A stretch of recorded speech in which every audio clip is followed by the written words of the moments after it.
दारिद्र्यदहन शिवस्तोत्रम् विश्वेश्वराय नरकाणवतारणाय कर्णामृताय शशिशेखरधारणाय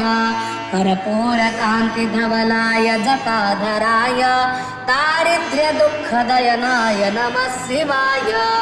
गौरीप्रियाय रजनीशकलाधराय कालान्तकाय भुजगाधिपकङ्कणाय गंगाधराय गजराजविमर्दनाय दारिद्र्यदुःखदहनाय नमः शिवाय भक्तप्रियाय भवरोगभयापयाय उग्राय दुर्गभवसागरतारणाय ज्योतिर्मयाय गुणनाम सुनृत्यकाय दारिद्र्यदुःखदहनाय नमः शिवाय चरमाम्बराय सवभस्मविलेपनाय भालेक्षणाय मणिकुण्डलमण्डिताय मञ्जेरपादयुगलाय जटाधराय दारिद्र्यदुःखदहनाय नमः शिवाय पञ्चाननाय फणिराजविभूषणाय हेमांशुकाय भुवनत्रयमण्डिताय आनन्दभूमिवरदाय तमोमयाय दारिद्र्यदुःखदहनाय नमः शिवाय भानुप्रयाय भवसागरतारणाय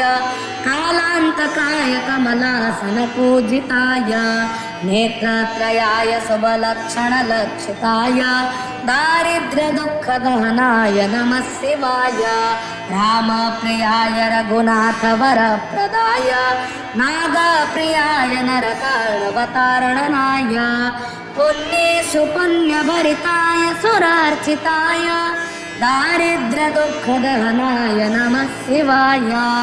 मुक्तेश्वराय फलदाय गणेश्वराय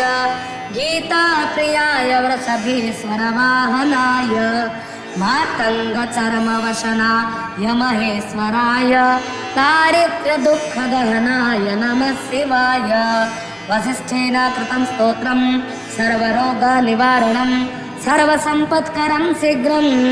पुत्रपौत्रादिवर्धनं त्रिसन्ध्यं य पठे नित्यं स हि स्वर्गमवाप्नुयात् इति श्रीवसिष्ठविरचितं दारिद्र्यदहन शिवस्तोत्रं सम्पूर्णम्।